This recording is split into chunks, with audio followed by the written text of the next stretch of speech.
All right, everyone, it is 2 o'clock, so let's go ahead and get started.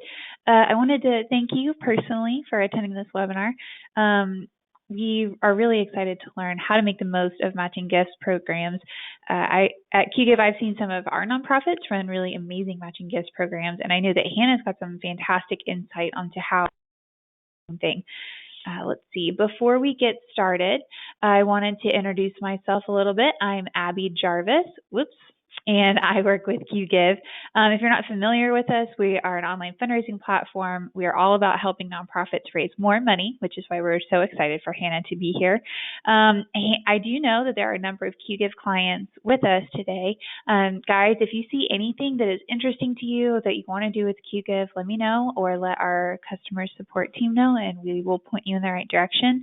But if you're not with QGIve, that's totally fine too. Everything that Hannah is going to talk about applies to you as well. If you have any questions about QGIve in particular, feel free to message me. If you don't, just sit back and enjoy. Before we get started, just a couple of housekeeping things. I promise we're recording this webinar. I can see the little recording button flashing, and so that means you're going to get a copy of this webinar either tomorrow or Monday, depending on how YouTube is feeling this afternoon. Please feel free to ask questions throughout the webinar. You can use the chat box over there to ask your questions, and then we will make sure we get you an answer either during the Q&A session or in a follow-up email. If you are a Twitter person, feel free to follow along. I'm going to be tweeting the highlights of this webinar on the hashtag QWebinar. And if you're feeling super ambitious, you can follow us at QGIve, or you can follow Hannah and her team at 2X Donations. They have all kinds of great stuff that they post there. So I wanted to introduce you to Hannah Silvers, who is with us. She is from Double the Donation, and they're a group in Atlanta that is passionate about helping nonprofits get as much money as possible by educating donors about potential matched gifts. I've gotten a sneak peek at her webinar, and there is a ton of fantastic information in here. So with that, I am going to make Hannah the presenter, and you will see her screen pop up. Hannah?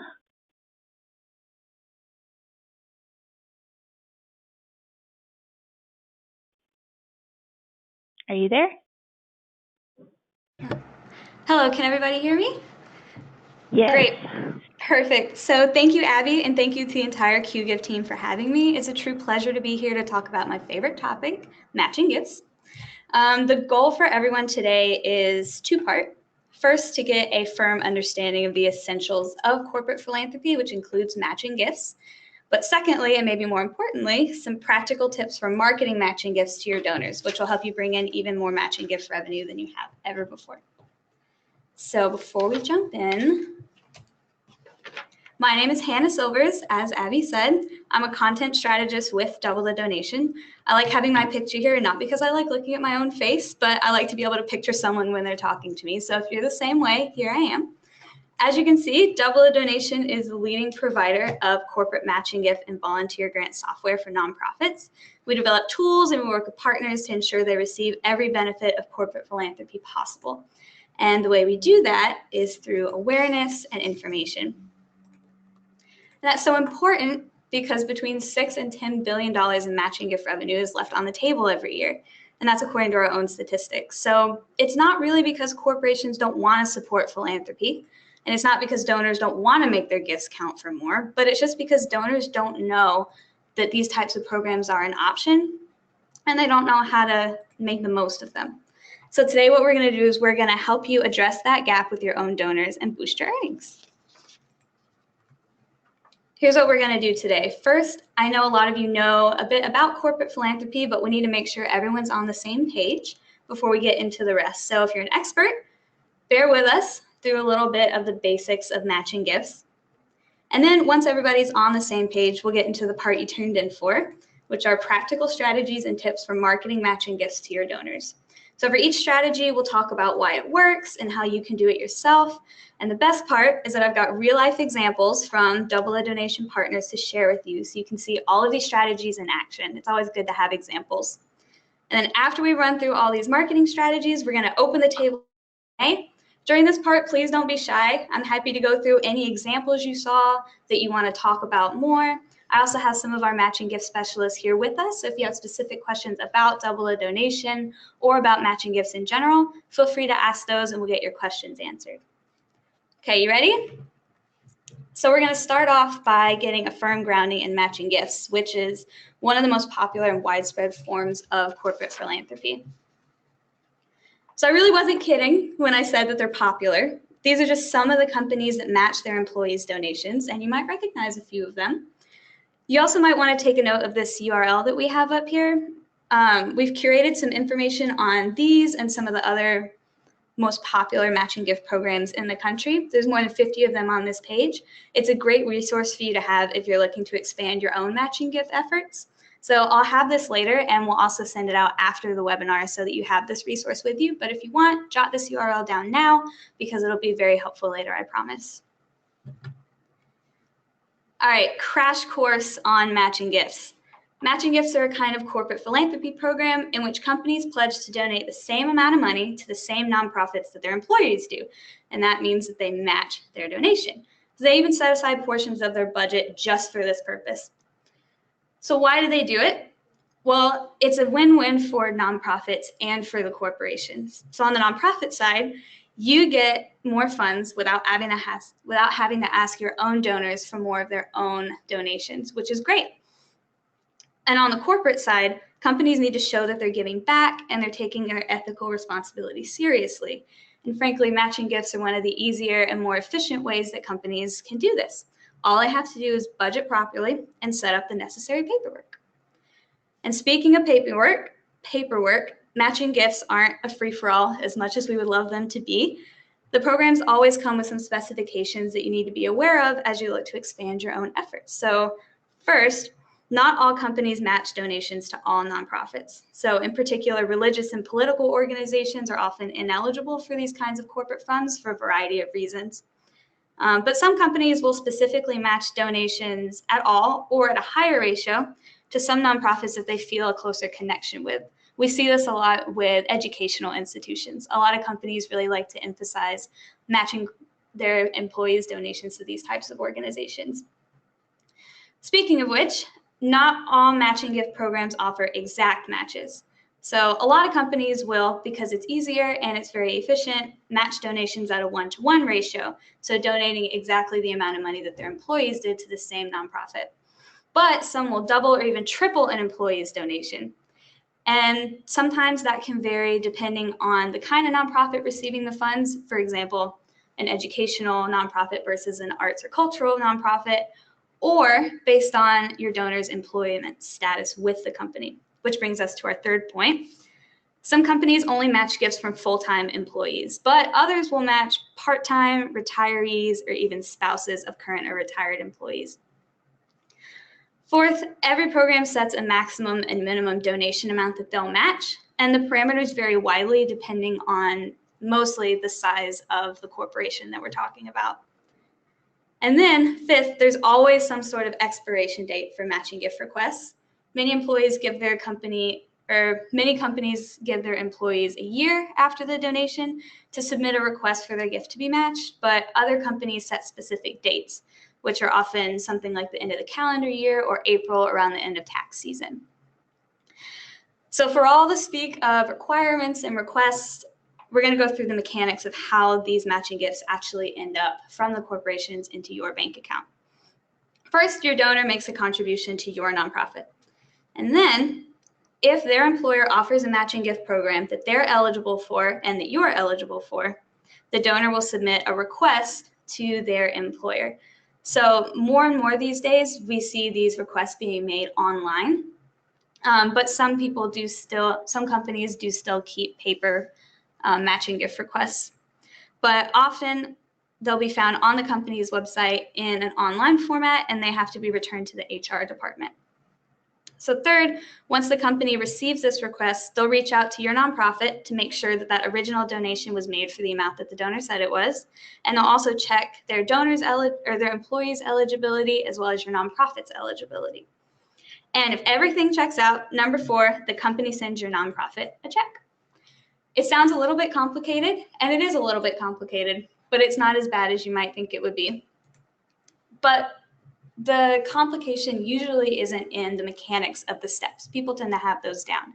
Where we see the breakdown in this process is most often at the second step. If donors don't even know that they can submit matching gift requests, then they won't.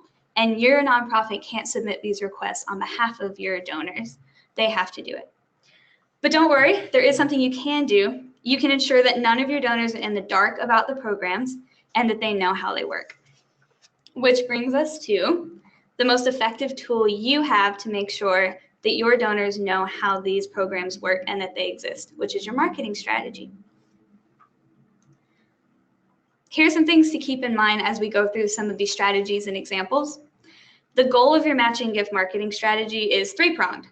You have to make matching gifts impossible for your donors to overlook, impossible to dismiss, and impossible to procrastinate. That sounds a little bit intimidating, but let's break it down. First, you have to make information about matching gift programs visible. So you don't want to make anyone go searching for it. You have to make it very easy to find. And then you want to emphasize how important these programs are. You have to convince your donors that they can't not submit matching gift requests. It's a lot of time and effort to go through the paperwork sometimes, but you have to show them that it is actually worth it and really important to your cause. And third, you have to make the process seem as unintimidating as possible. There's a lot of talk about forms and submitting them and deadlines and eligibility, which can throw some people off. But if you make it unintimidating, you won't discourage them before they even get started.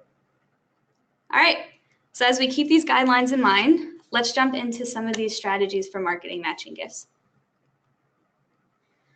So the most obvious and effective place that you can house information about matching gifts is on your donation form.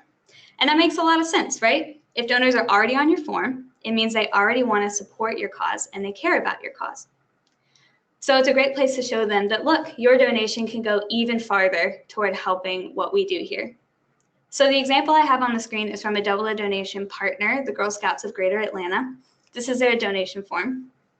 So a couple things to note about this example that can help you when you're revising your own donation form to include matching gift information.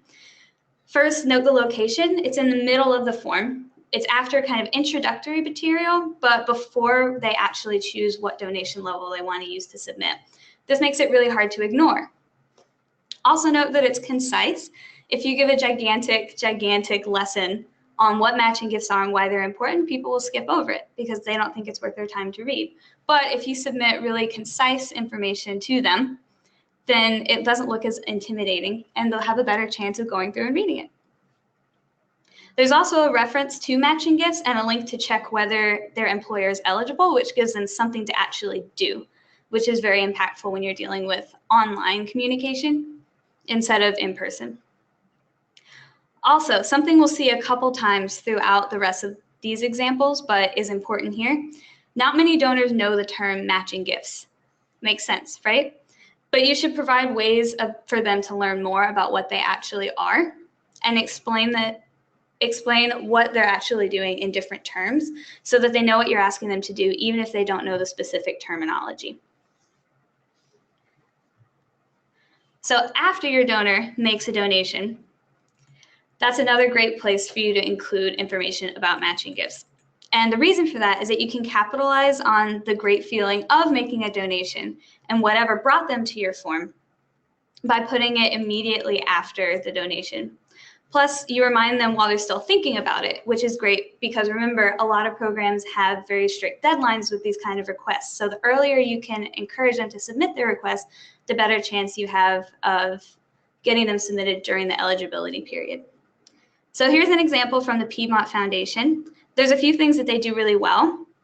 First, this terminology that they're using, they're avoiding things like matching gifts and corporate philanthropy in favor of more common terminology like make your donation go twice as far. So even if a donor hasn't heard of corporate philanthropy before, they can understand the gist of what this Piedmont Foundation is trying to get them to do. They're also including a very concise explanation of what they are and alluding to the process. So look at right under make your donation go twice as far. Did you know that many companies match donations made by their employees to your organization? To see if your company will match your donation and to access the appropriate forms, guidelines, and instructions, please use the below search box. Right? So even if they don't know how matching gifts work and they've never done it before, they know that they're going to have to fill out a form, that their company will match whatever they give, and that they may or may not be eligible. And of course, they're providing a great way to get more information about the entire process.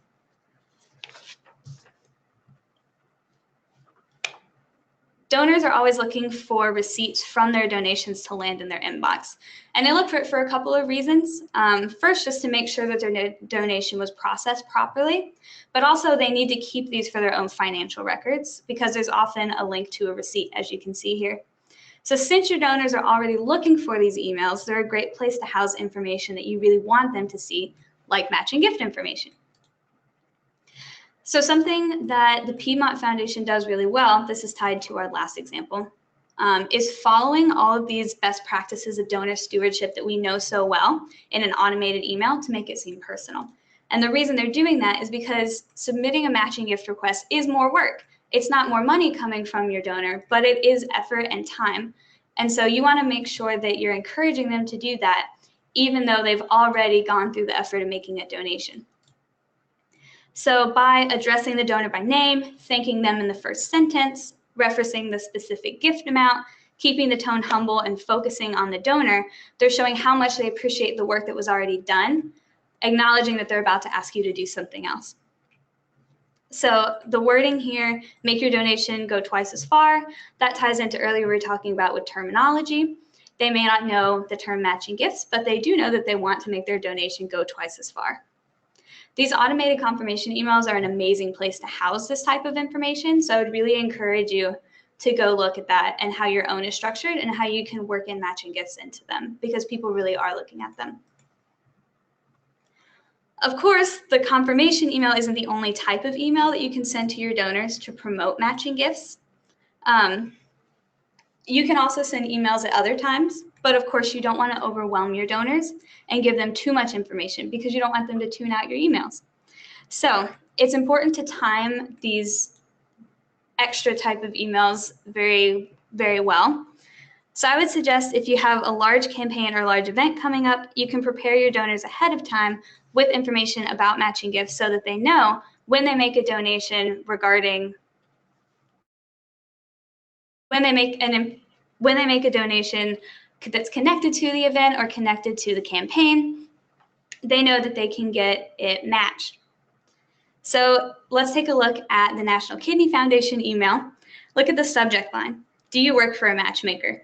It's a little bit catchy, and it does allude to matching gifts, but it doesn't say, do you work for a company that matches donations, or do you work for a company with a corporate philanthropy program? Again, because people might not know what that is, and that's not a terribly engaging subject line, especially if they're not looking for the email like there would be a donation confirmation email. So with a catchy headline like that, it will get them to click on it, or at least more likely to click on it. And then the email itself is very simple. It gives lots of opportunities to get more information. And the great thing about this email, I think, is because it doesn't assume that donors know anything about corporate philanthropy or anything about matching gifts, but it does assume that they really want to support your nonprofit, which you know.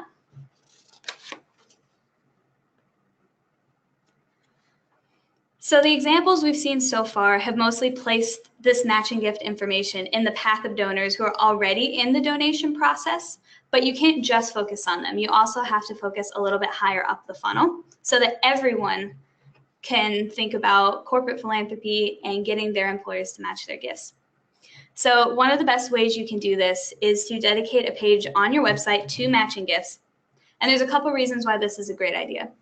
First, having a page completely dedicated to matching gifts shows your donors how important it is, because you don't make an entire site or an entire page on your website for everything that you do, every little tiny thing. But if you make it for matching gifts, that shows them you went forth the effort to give them this information in one page and dedicate a lot of space to it, so it's important and they should take it seriously. Also, it gives you a chance to put as much information as you want or need in one place so that you can link back to it in emails, on your donation form, any place else that you share matching gift information, so you don't have to constantly copy and paste long paragraphs of text or plugins. You can just send everyone to this one place. So let's look at the example from the University of Pikeville in Kentucky. We're going to use our heuristic from earlier just to make this a little bit easier. I think this is a great example. So first, visibility. We just talked about this. It's an entire page just dedicated to matching gifts, and it gives you one place to link to. This is an incredibly impactful way to make sure that anyone looking for information about giving, supporting, is guaranteed to find this page. Also, impact. Let's look at this phrase here that's in the second paragraph. It says, by simply completing a matching gift form, online or paper, you may be able to double or even triple the impact of your gift. Contributions of any amount help us provide educational opportunities for the students of Central Appalachia. So what's really great about this is that it's directly tying the impact of your matching gift revenue to the cause that they know you care about because you're already on their giving page. So tying that impact directly in will really convey to your donors how important matching gifts are. Also, convenience. You want to make the process seem as simple as you can so that your donors are more likely to start and finish it. So it can't really seem any easier than by simply completing a matching gift form online or on paper, and then providing a way to get more information with a plugin that's already on the page itself. Plus, if you already have your form, you can mail it here. So, of course, your matching gift page isn't really much use to your donors if it's not readily available to them, even if you link to it elsewhere, because a lot of people come to your website and go straight to your navigation bar to see what's most important. So you should always place a page in this main navigation bar that shows your website visitors you place a lot of importance on the information on that page. But also, you should definitely link this matching gift page closely to other things that are closely to other pages that are related to gifting, like a memorial gift, plan giving, volunteering. That way, even though the title of the page is matching gifts, which some people may not know, because it's housed under the support us tab and it's next to other things that people do know, they know automatically that this is a way to give and it's a way to support the organization they care about. All right, I'm sure you saw the slide coming. We're going to talk a little bit about social media and how to promote matching gifts. But before we do, yes, social media is an amazing tool for spreading news about anything you want to your supporters. But there's some drawbacks that I think are really important to mention. First of all, not all of your donors are on social media all the time. And even if they did check their feeds every day, there's so much content constantly shared on Facebook, Instagram, Twitter, Pinterest, that it's a really good chance that your message will get buried.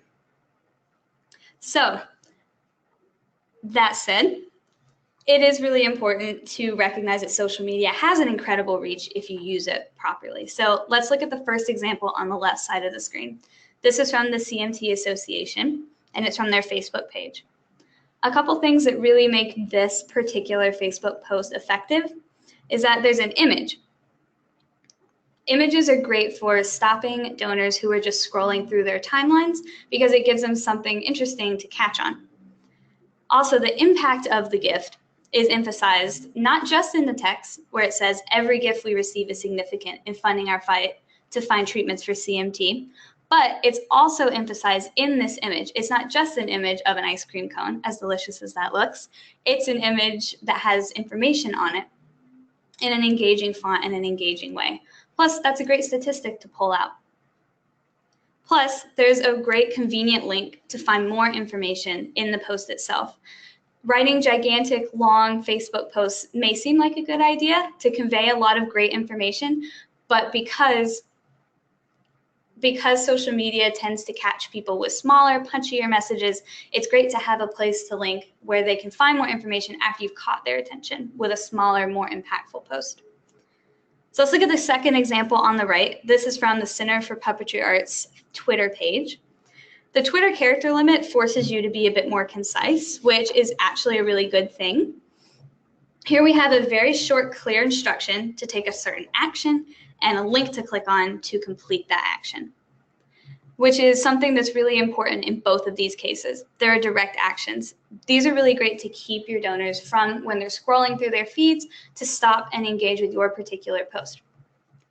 There's something else important on this on this example on the right. We have a few more posts here than just the one that's encouraging doubling donations. And I put this up here because it's important to see that the Center for Puppetry Arts doesn't just ask for donations on its Twitter page. It's also sharing articles and information that its followers would find useful.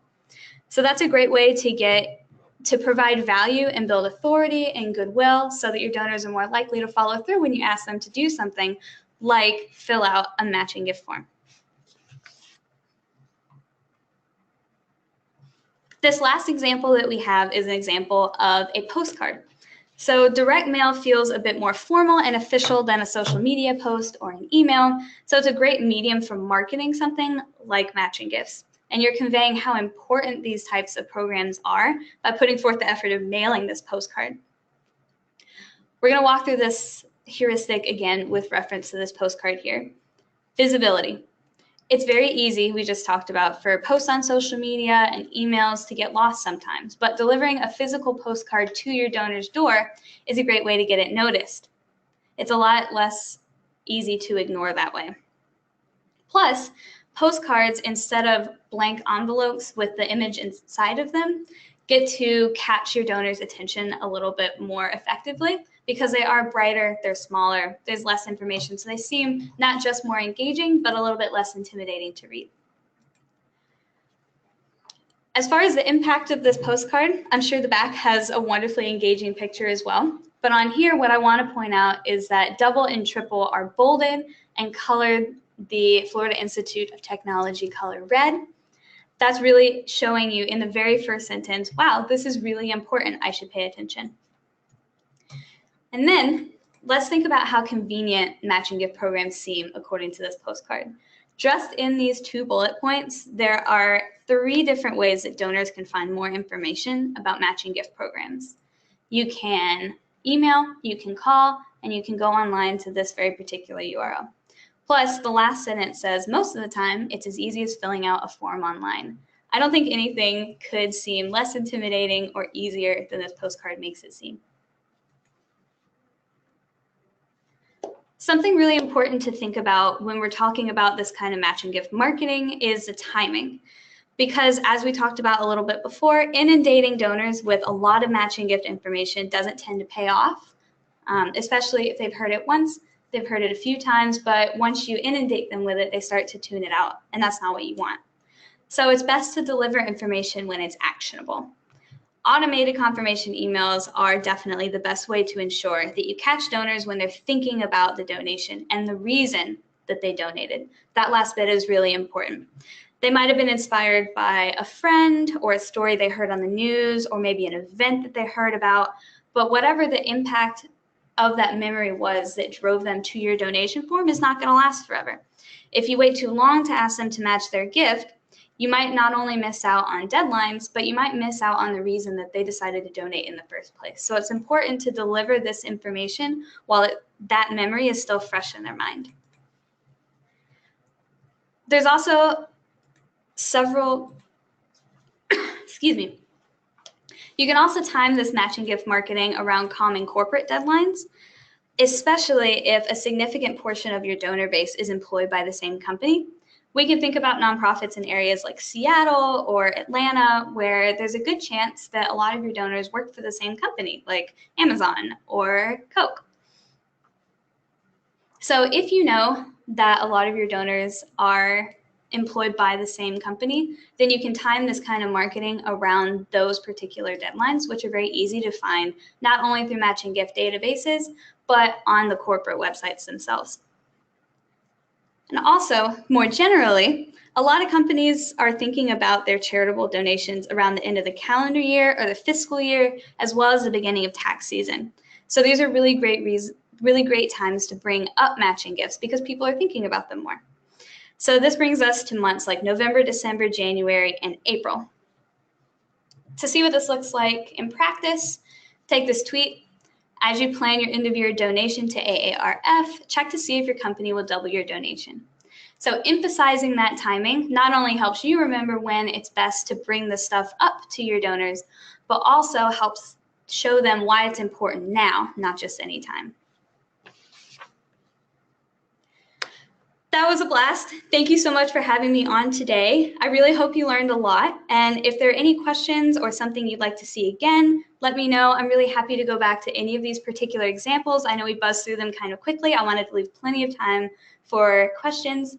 Here's this URL again, the second one here, for companies with popular corporate philanthropy programs. If you missed it before, now's a chance to jot it down, but you'll also get a chance to check it out when we send out an email after this webinar. Awesome. I know we've gotten a few interesting questions.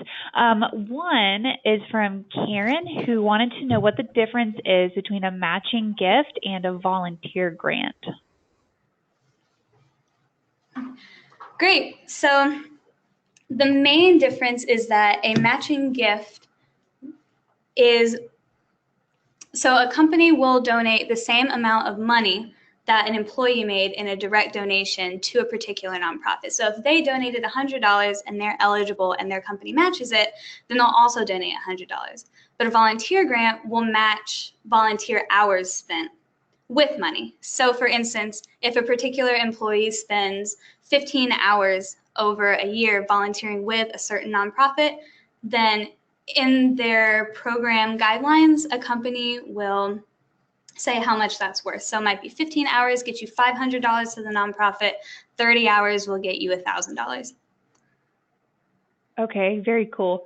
Is the process for submitting for a volunteer grant kind of similar to the process for submitting for a matched gift?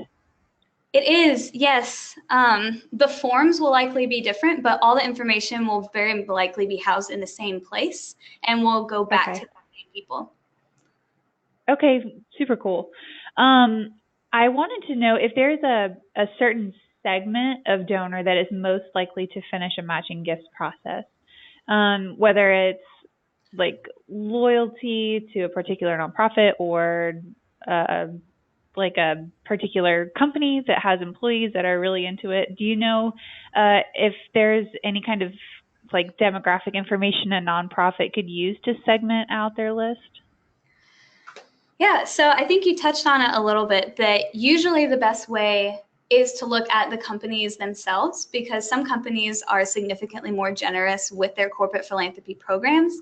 And I'm glad we still have this slide up on the screen, because on this page, we actually have more than 50 of the most popular and more generous companies, and what they're kind of a rundown of their programs and links to where you can learn more about them. So I would start there. As far as the donors themselves, we haven't found any particular correlation with age or with gender or anything. It tends to be more dictated by the company's program. That's super cool. And it's unusual because I know we are super data driven at QGIve too, and we can always find some goofy patterns, but it seems like people kind of across the board are as generous as possible if they know how to be generous. So I'm really happy to hear almost that it's hard to segment out who is going to do the work to actually match a gift, because it's kind of nice to know that if the information is there, pretty much everyone is going to hop on it. Exactly. And that's why marketing is so important, is because as soon as donors know that they can make their gift go farther without actually giving any more of their own money, everyone wants to help. Yeah, definitely. Especially since one thing we emphasize at QGIve is telling your donors the impact that they're making. People want to know that they're changing the world. And if they know that, like, well, they can't give $300, but if they give $150, it's basically the same thing. So that's really, really interesting. Now, this is kind of unusual because usually when we have people who are working with us who are from a particular vendor or a company that works with nonprofits, we usually don't ask them to kind of sell their product. But I've had a couple of questions about Double the Donation and how you guys actually work. So Lily asked if there is a website or something that they can attach or link to on their website that will show if a company will match an employee's donation. And I haven't seen your your software at work, but what Lily's question or what Lily is asking about kind of sounds like what you guys do. Yes, so I actually have one of our matching gift specialists with me. Her name is Sydney Faye, and she would love to explain how it works. Hi guys, it's nice to be speaking with all of you today. So yeah, we do have several different service offerings here at Double the Donation. In regards to Lily's question, we do offer a plan that allows you guys to have a dedicated hosted matching gift page that you can actually link to an already existing web page of your own. So if you say on your web page, check to see if your donors will match your donation or your company will match your donation. They can click that link and they'll be taken to a dedicated hosted matching gift page hosted by Double the Donation. We also allow for our plugin to actually be embedded into your web pages, which is a different plan. You can post our plugin just by copying and pasting about 5 lines of code into up to 5 different of your web pages. So that way you actually aren't asking your donors to travel from a different website other than your own. And then for larger nonprofits, you guys can see an example of the plugin on the screen with University of Pikeville. For larger nonprofits who are raising around $25,000 in matching gifts, and you guys have a good handle on kind of your matching gift process, we offer matching gift marketing automation software, which is 360 Match Pro. And in a gist, what that does is basically we are able to integrate with your donation forms. And as your donors actually go through that donation process, we help them identify if they work for a matching gift company. And as your donor hits submit or give now, they're automatically placed into email streams that are dictated, and the details are dictated by your organization. And those donors are actually automatically provided with any forms, URL, guidelines that they need to go through that submission process. Any other questions about DTD and maybe our services? It looks like that's kind of what I've gotten so far. And everyone, if you have any more questions about Double the Donation, I am going to send you a follow-up email with links to their blog and their website, and then a couple of other resources that might be useful to you. That kind of wraps up the questions that I've gotten from the people who are attending the webinar. But if I was to ask you guys, like you've got kind of a captive audience, and I know matching gifts are really important, where should nonprofits start if they don't have a lot of time? And I know so many nonprofit fundraisers wear so many different hats, but what would you tell a nonprofit who is kind of thinking about getting into the matching gifts world? Well, we have a lot of great resources on our website, which can probably do a more concise and simultaneously comprehensive way of explaining it than I can. So we'll definitely send that out in the email after the webinar. But in general, these marketing strategies are a really great place to start, because as we talked about, as soon as your donors know that they can make their gift go farther without giving any more themselves, that their companies will help them do that, everyone wants to. So marketing is really a great place to start. But I would also recommend looking at this particular resource. I'll go back to the end screen here. I would also really recommend going to the second page and seeing some of these really popular corporate philanthropy programs, and then looking in your own donor base and just seeing how many people, if you see any commonalities, a lot of people working for some of these programs, then you can reach out to those donors in particular and say, hey, did you know that your company has a very popular program? Here's how it works. I can link you to this page that shows you a lot of information about it, and get the conversation started there. So that's what I would suggest right off the bat. That's a great place to start. I know in Lakeland there are a number of major employers here in town that do have matching gifts, and now I'm curious if I hop on that page, how many of them I'll see come up. But well, those are all the questions that I have right now. Y'all, if you have any questions that you think of later, you can feel free to email me or email the people over at Double the Donation. We'll get you an answer. If you're a QGIF client and you have questions about how to do any of those using our software, let me know and I'll get you in touch with the right person. Other than that, Oh, we just had someone say that the information about the volunteer matching is really useful. So I know I didn't know that that was a thing, and neither did a couple of other people apparently. So that's fantastic. You guys, we're ending at about 20 minutes till 3. So I hope you have a fantastic rest of the afternoon. Keep your eye out on your email. I'm going to send you some follow-ups with some good information and some good links and a recording of the video. And in the future, if you'd like to, you'll also get invitations to other webinars that we have coming up this year. Other than that, thank you so much, Hannah, and the rest of the team over at Double the Donation. You guys totally killed it. It's awesome working with you. Thank you so much. Thank you to the QGive team for having us. You're an amazing provider. We love working with you. Awesome. All right, y'all. Have a good afternoon. I'll talk to you soon.